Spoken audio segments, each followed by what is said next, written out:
has a lot to do with it actually, because I used to study in London.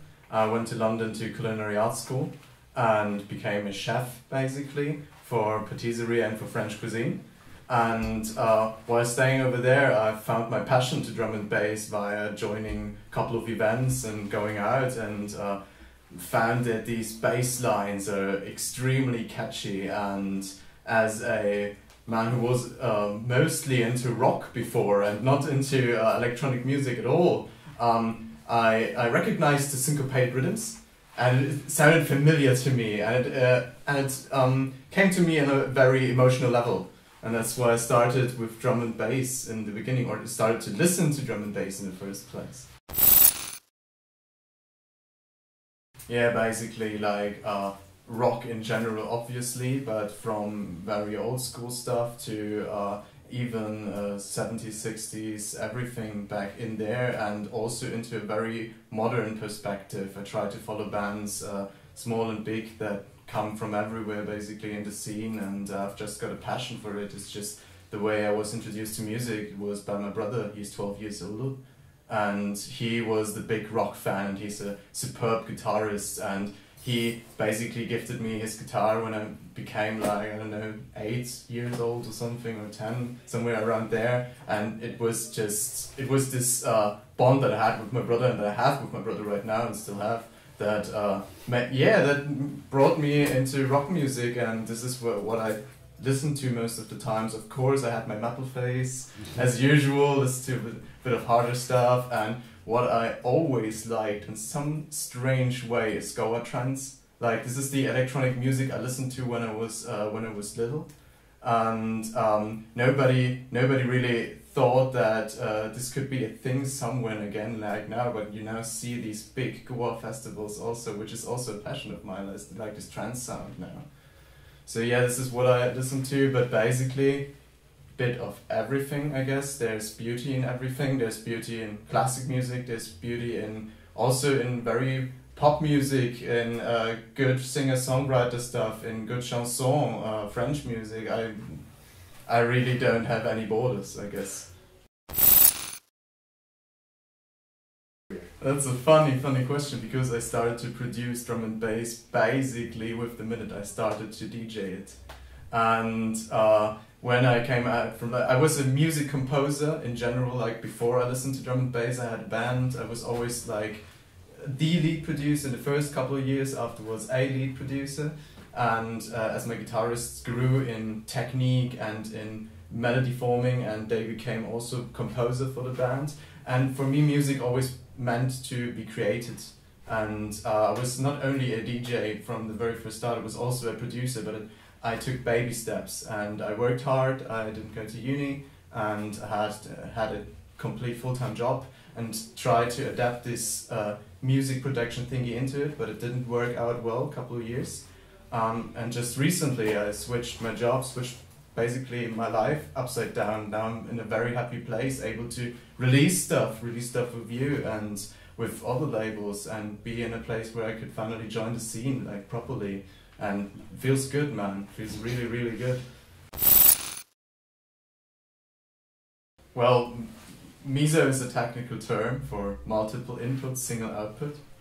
So it is a bit of my philosophy, actually, that I get the inspiration out of my life, out of scenes, out of people, out of stories. I'm a big fan of good stories, of books, and of theatre also, and movies. And everything I experience when I travel, when I'm at home, when I'm with my friends, when I'm with my girlfriend, when I'm with you guys, when I'm with my dogs, all these experiences I suck them into and try to convert them into something melodic, into something different, into drum and bass.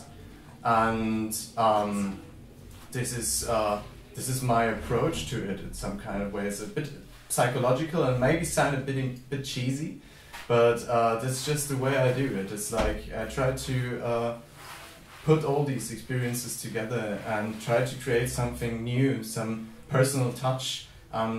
You know, drum and bass is bent to hard rules, and it's technical, more technical than ever. But still, it's like I don't want to reinvent the sound. I just want to have my personal touch on it. That's my key. That's what I go for. 2017 was like the big change up where I finally finished songs in the quality I wanted them to be finished and produced the stuff I really like, and produce songs that could be released with, for example, you guys. And 2018 will be even more huge. I've got a collab going on with a MC from the UK, very special one to me, and the song is already done, and he's right now trying to get the bars done, and it'll be an amazing number. And also have another release coming up right now on the Ill Truth Presents Volume 1 album from Lockdown Records. Ill Truth invited me after Amos played me on one of their podcasts in the Cranium session, and this is now happening, which is also a huge song to me because I didn't even know how good or how big it becomes, but now it was played in Radio 1 BBC from René Lavais last Monday, so everything is now coming together, and I'm in a pretty happy place, I have to say. And of course what's next is the thing going on with you guys. Yeah, it's a 2-track release, 2 very dear tracks to me on it. It will be Lost Frequency and Inexplicable. Inexplicable is a song where I have a huge fan base on it. Actually, I've got people, I sent the dubs about half a year ago or something, and they're going on for a long time now. They're all like, when is the release finally coming? I got messages from people I never knew of, and they're like, when is this release coming? Actually, they ID'd it and talked to someone in Bristol over or something like that. Lost Frequency is a very deep tune, bit melodic, with a progression of a bass line that I didn't really implement in the first part, and afterwards in the second it just comes up, and it is a weird idea. Somebody said, somebody also in this room said that. But I like it, and I think this is what you talked about that personal note, and it will be huge. I actually heard it was play tested in Fabric a couple of weeks ago also. And it sounded really good. It sounded really good. No, I'm super content with it. Can't wait to have the finished masters on and like get out and send it again around to everyone I know and have a nice dub round before we release it. Amazing. You guys are you are the kings and queens of hospitality. It's so good to be here. Like, I have a warm fuzzy feeling in my stomach, and I want to stay here, drink more beers with you, have a couple of cigarettes and just talk. It's really good. And we had amazing food. Thank you very much for that one. Great food. Wow.